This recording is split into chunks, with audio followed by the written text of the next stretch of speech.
মাঠ ছেড়ে দেওয়ার জন্য আমি আমাদের সাথীদেরকে বলছি এবং যারা আছেন সাধারণ জনগণ তাদেরকে বলছি, মুসলমান মারামারি, তবলিগের সাথীরা মারামারি, এটা একেবারেই ঠিক হয়নি। আমরা এই জন্য আন্তরিকভাবে দুঃখ প্রকাশ করছি।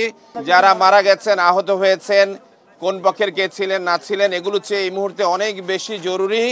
যারা মারা গেছেন আল্লাহ তাদেরকে মাফ করে দিন।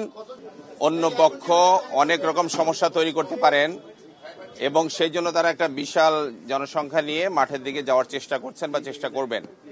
যেহেতু আগে থেকে মাঠে আমাদের অনেক লোকজন হাজির আছেন, তো দুই পক্ষ যদি মুখোমুখি হয় তাহলে অনেক বড় সমস্যা তৈরি হওয়ার সম্ভাবনা আছে। ওনাদের এই অনুরোধটাকে কনসিডার করে আমরা মাঠ ছেড়ে দেওয়ার সিদ্ধান্ত নিয়েছি, যেন কোনো রকম সমস্যা তৈরি না হয়। কারণ অতীতে আমরা সরকারের সমস্ত কথা রেখেছি, এইবার আমরা সরকারের এই কথাটাকে সম্মান করছি। আমরা কোনো রকম সমস্যা তৈরি না হয়, শান্তিপ্রিয় দল হিসেবে আমরা সেটাকে ছেড়ে দিচ্ছি। মাঠ ছেড়ে দেওয়ার জন্য আমি আমাদের সাথীদেরকে বলছি এবং যারা আছেন সাধারণ জনগণ তাদেরকে বলছি, মাঠটা ছেড়ে দিয়ে আমরা কামারপাড়া রোড দিয়ে আমাদের পশ্চিম পাশে যে মার্কাজ আছে, মার্কাজের দিকে আমরা সেখানে দিকে গিয়ে যার যার মতো করে আমরা সেখানে সিদ্ধান্ত নিয়ে যার যার মতো করে চলে যাব। আর এই কামারপাড়া দিয়ে বের হওয়ার জন্য, ব্রিজ দিয়ে বের হওয়ার জন্য যাবতীয় আইনশৃঙ্খলা রক্ষাকারী বাহিনী যাবতীয় সহযোগিতা আমাদেরকে করবেন, ওনারা ওখানে সেফটি সিকিউরিটি এনশিওর করবেন।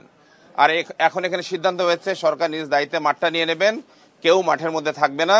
যেহেতু আমরা সকাল ভোর থেকে এখানে আছি, আমরা এখনই ছেড়ে দিচ্ছি, ওনারাও মাঠে ঢুকবেন না, আমরাও মাঠের মধ্যে ঢুকবো না। সাথীদের কাছে আমি বিনীত আরজ করছি, কেউ কারোর সাথে ইভেন একটা উঁচু গলায় কথা বলারও দরকার নেই। কোনো রকম ক্যাজুয়ালিটি যেন না হয়, কোনো রকম মারামারি না হয়, কোনো রকম সমস্যা তৈরি না হয়। আমাদের সাথীরা এখনই মাঠ ছাড়া শুরু করুক। আর ওনাদের প্রতি উদাত্ত আহ্বান জানাচ্ছি, সরকারের সিদ্ধান্তকে আমরা মেনে নিয়েছি। আমরা যেহেতু মাঠ ছেড়ে দিচ্ছি, ওনারাও যেন ইসলামের স্বার্থে, দেশের স্বার্থে কোনো রকম সমস্যার চেষ্টা না করেন।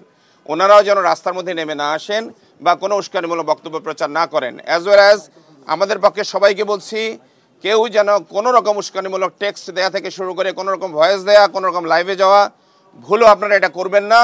দেশ অনেক রকম অস্বস্তিকর অবস্থার মধ্যে পড়ছে, ইসলামের সুনাম নষ্ট হচ্ছে। আল্লাহর ওয়াস্তে এই কাজটা করা থেকে উভয় পক্ষ বিরত থাকবেন, দুজনের কাছে আকুল আবেদন করছি। ধন্যবাদ। যারা মারা গেছেন, আহত হয়েছেন, কোন পক্ষের কে ছিলেন না ছিলেন, এগুলো চেয়ে এই মুহূর্তে অনেক বেশি জরুরি। যারা মারা গেছেন আল্লাহ তাদেরকে মাফ করে দিন। যা হয়েছে এই তথ্যটা এখন না জেনে এর চেয়ে অনেক বেশি জরুরি আমাদের কাজ করতে দিন, যেন সহজে সবাই বেরিয়ে যায়, যেন আর কোনো প্রবলেম তৈরি না হয়। কারণ আপনাদের সাথে আমাদের কথা বলার সুযোগ আছে আরো।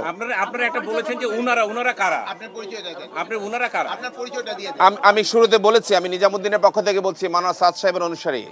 আর জুবাইরপন্থী নামে পরিচিত যারা আছেন, তারা কিছু লোকজন একত্রিত করেছেন মাঠে আসার জন্য, তারা যেন না আসেন, এটুকু বলতে চাই। সাতপন্থীর অনুসারী আপনারা? জি, সাতপন্থীর অনুসারী।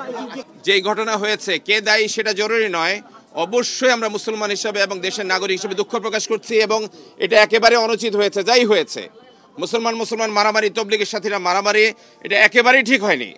আমরা এই জন্য আন্তরিকভাবে দুঃখ প্রকাশ করছি এবং ইনশাআল্লাহ ভবিষ্যতে এমন কোনো কর্মকাণ্ড যেন না হয়, যাবতীয় চেষ্টা আমাদের থাকবে ইনশাআল্লাহ।